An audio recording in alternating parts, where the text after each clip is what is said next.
নমস্কার শ্রোতা বন্ধুরা, গল্প শুনতে আপনাদের সুস্বাগতম। বন্ধুগণ, আজকে গোপাল ভাঁড়ের একটি মজার কাহিনী এনেছি। কাহিনীটির নাম ইলিশ হাতে গোপাল। তাহলে এবার শুরু করা যাক। একদিন গঙ্গার ধারে রাজা কৃষ্ণচন্দ্র হাওয়া খেতে গিয়েছিলেন। সঙ্গে তার কয়েকজন অনুচরও ছিল। গোপাল ভাঁড়ও সঙ্গে ছিলেন ভাড়ামো করার জন্য। নৌকা নিয়ে কয়েকজন জেলে ইলিশ মাছ ধরছিল গঙ্গার মাঝখানে। রাজা ইলিশ মাছ ধরা দেখতে দেখতে গোপালকে বললেন, আচ্ছা গোপাল, কেউ ইলিশ কিনে নিয়ে হাতে ঝুলিয়ে পথ চললে লোকে তার দাম জানতে চায়, এটা কেন বলো তো? গোপাল বললেন, ইলিশ হাতে থাকলেই দাম চাইতে পারে, এ কথাটা ঠিক নয়। রাজা বললেন, তুমি কিন্তু ঠিক বলছো না গোপাল। গোপাল ভাঁড় বলল, আমি হলফ করে বলতে পারি মশাই, আমার হাতে ইলিশ থাকলে কেউ আমাকে দাম জানতে চাইবে না। রাজা আবার বললেন, বেশ, তুমি এই কথার সত্যতা প্রমাণ করতে পারলে যথোচিত পুরস্কার পাবে, আর যদি না পারো তবে রাজসভায় সকলের সামনে কানমোলার শাস্তি পাবে।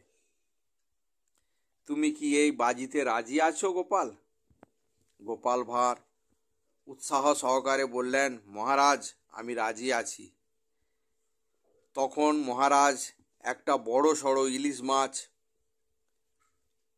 গোপাল ভাঁড়ের হাতে ধরিয়ে দিল। তখন গোপাল ভাঁড় প্রাসাদের দিকে হাঁটতে হাঁটতে শুরু করলো।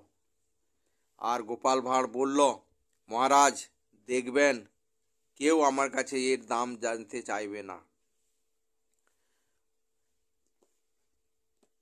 আর গোপাল ভাঁড় যাওয়ার সময় তার শরীরের জামা কাপড় খুলে একটা পটলি বেঁধে মাথার মুকুট তৈরি করে নিল এবং সমুদ্রের মাটি কিছুটা নিয়ে তার পুরো শরীরে লাগিয়ে দিল। আর গোপাল এখন একটা বড় ঝুঁকি নিয়েছেন, তাই তাকে এই অসম্ভব কাজ করতে হবে, পুরস্কার পেতে হবে রাজার কাছ থেকে। সুতরাং গোপাল চলতে থাকলো রাজপ্রাসাদের দিকে। কিন্তু যেটা বললাম, নদী ঘাটের কাদা তুলে এনে মাখলেন সারা শরীরে। তারপর তিনি রাজপ্রাসাদের দিকে হাঁটা দিতে আরম্ভ করলেন। তার হাতে বড় ইলিশ মাছটা ঝুলছে। রাস্তায় যাদের সাথে দেখা হয় তারা গোপালকে পাগল বলে, কেননা সারা শরীরে কাদা মাখা। কেউ কেউ তার গায়ে ঢিলও ছুঁড়ছে, কিন্তু কেউ আর হাতে অত বড় ইলিশ দেখে কৌতূহলী হয়ে তার দাম জিজ্ঞেস করছে না।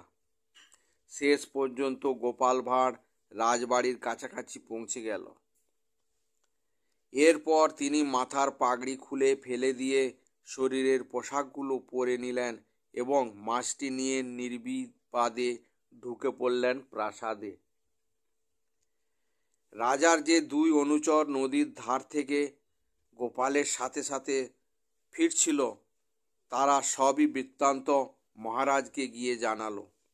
গোপাল বাজিতে বিজয়ী হয়ে রাজা কৃষ্ণচন্দ্রের কাছ থেকে পুরস্কৃত হলেন এবং পরের দিন রাজসভায় গিয়ে গোপালকে পুরস্কার দিলেন এবং সবাই গোপালের কাজ দেখে খুবই আনন্দিত হলো। তাহলে বন্ধুগণ, আজকের এই গল্প আপনাদের কেমন লাগলো কমেন্টস করে জানাবেন। ভালো লাগলে একটা লাইক অবশ্যই করবেন এবং বন্ধু বান্ধবদের শেয়ার করতে ভুলবেন না। আজকের গল্প এখানেই শেষ করছি। জয় হিন্দ, জয় ভারত।